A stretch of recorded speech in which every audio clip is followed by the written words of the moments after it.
తెలుగు రాష్ట్రాల్లో ముఖ్యంగా ఇద్దరు నటుల మధ్య జరుగుతున్నటువంటి ట్వీట్ వార్ ఇప్పుడు రాష్ట్ర వ్యాప్తంగా సంచలనాలకు దారితీసింది. ముఖ్యంగా ప్రకాష్ రాజ్, నాగబాబు మధ్య జరుగుతున్నటువంటి మాటల యుద్ధం పొలిటికల్గా హీట్ పెంచింది. ఆ ట్వీట్ ఎలా చేశారు, వాటి వెనుక ఉన్నటువంటి ముఖ్య ఉద్దేశం ఏంటో ఈ వీడియోలో కవర్ చేయడానికి ప్రయత్నిస్తాను. వీడియోని కంటిన్యూ చేయబోయడానికి ముందు మర్చిపోకుండా సబ్స్క్రైబ్ చేయండి, వీలైతే లైక్ చేయండి, 10 మందికి చేరే విధంగా షేర్ చేయండి. ఇక ఈ విషయం యొక్క పూర్వాపరాలు తీసుకుంటే, ప్రకాష్ రాజ్ నాగబాబుకి కౌంటర్గా ఒక ట్వీట్ చేశారు.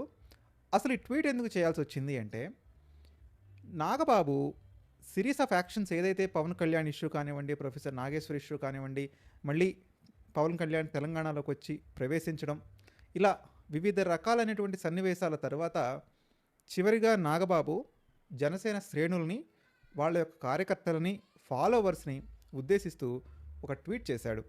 నాయకుడి మాటే అంతిమం, ఆయన మార్గంలో దెయ్యాలను, భూతాలను ఎవరూ చూడలేదు. ఏది ఒప్పో ఏది తప్పో ఆయనకు మాత్రమే తెలుసు. మీ సందేహాలను పక్కన పెట్టండి, నోరు ముయ్యండి, ఏ ప్రశ్నలు వేయకుండా నాయకుడిని అనుసరించండి అంటూ జనసేన పార్టీ ఎమ్మెల్సీ నాగబాబు అతిపెద్ద ట్వీట్ చేశారు. యాక్చువల్గా ఈ ట్వీట్లో ఎక్కడా కూడా ఆయన ప్రకాష్ రాజ్ పేరు కానీ, సో అండ్ సో పర్సన్ పేరు కానీ, సో అండ్ సో లీడర్ పేరు కానీ ఎవరి పేరు తీసుకోలేదు. ఆయన ఒక జనరిక్గా ఈ ట్వీట్ వేయడం జరిగింది. ముఖ్యంగా నాగబాబు ఏదైతే చెప్పాలనుకున్నాడంటే, పవన్ కళ్యాణ్ మాటను మీరు బ్లైండ్గా ఫాలో అవ్వండి, అప్పుడే మీకు ఏదైతే మీరు కోరుకుంటున్నటువంటి రాజకీయ అవకాశాలు, ఆశయాలు తీరుతాయనే విధంగా చెప్పాడు. సో ఇక్కడ ప్రకాష్ రాజుకు వచ్చినటువంటి ఇబ్బంది ఏంటంటే, ప్రకాష్ రాజు ఇట్లా పదే పదే టార్గెట్ చేయడం, దొర అని సంబోధించడం, 2 days బ్యాక్ దానికి మళ్ళీ బండ్ల గణేష్ కౌంటర్ ఇవ్వడం, it's a sequence of action నడుస్తూ ఉంది. ఆ యాక్షన్కు మళ్ళీ ఈ ట్వీట్కి రీట్వీట్ చేశాడు ప్రకాష్ రాజ్. ప్రకాష్ రాజ్ యొక్క ముఖ్యమైనటువంటి విషయం ఏంటంటే, నోరు ముయ్యండి, ఏ ప్రశ్నలు వేయకుండా నాయకుడిని అనుసరించండి అనే ఒక స్టేట్మెంట్ ప్రకాష్ రాజ్కి ఎక్కడో గుచ్చుకుంది. ఆయన దీన్ని హైలైట్ చేస్తూ ఆయన ఇంకొక ట్వీట్ చేశాడు. ఆ ట్వీట్ ఏంటో ఇప్పుడు చూద్దాం. మీ సందేహాలు ఆపేయండి, మీ నాలుకను సైలెంట్ చేయండి, ప్రశ్నించకుండా నాయకుడిని అనుసరించండి అంటే అర్థం ఏంటి? మేము గొర్రెలం కాదు, బానిస బతుకు బతకటానికి. ఈ బెదిరింపులు వద్దు నాగబాబు గారు, ప్రశ్నించడం మా హక్కు. ఏ నాయకుడికైనా, నేనే నాయకుడిని అనుకున్నవాడైనా సమాధానం ఇవ్వాల్సిన బాధ్యత ఉంటుంది, అర్థమైందా అంటూ నాగబాబుకు ప్రకాష్ రాజ్ కౌంటర్ ఇచ్చారు. ముఖ్యంగా చూసుకుంటే జనసేన యొక్క మెయిన్ థీమే అది, ప్రశ్నించడం అనేది.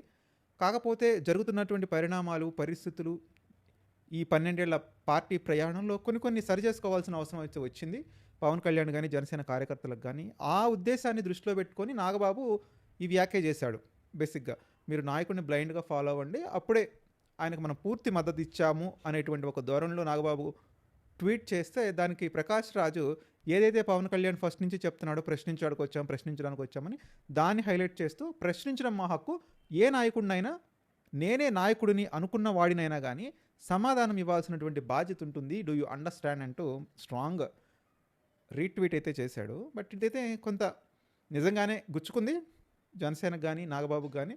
బట్ పొలిటికల్గా ఎవరి ఒపీనియన్ చెప్పడం, దానికి మళ్ళీ వీళ్ళు కౌంటర్ చేయడం ఇట్స్ కామన్ కాబట్టి, ఏదేమైనప్పటికీ కూడా పవన్ కళ్యాణ్ మాత్రం టార్గెట్ అవుతున్నాడు దాదాపు ఒక 1 month 2 months నుంచి. ముఖ్యంగా ఆయన ఏదైతే సనాతన ధర్మాన్ని విస్తృతంగా ప్రజలకు తీసుకెళ్తున్నాడో అప్పటి నుంచి ఈ నాయకులు ఎవరైతే ఉన్నారో, సో కాల్డ్ ఈ నాయకులందరూ కూడా కొంచెం ఓవర్గా రియాక్ట్ అవుతున్నారా అనేటువంటి పరిస్థితి మనకు కల్పిస్తుంది. సో మీరు కూడా మీ అభిప్రాయాన్ని తెలియజేయండి. నాగబాబుని సమర్థిస్తారా, ప్రకాష్ రాజ్ని సమర్థిస్తారా, ఎవరి వ్యాఖ్యలు మీరు సమర్థిస్తారు అని.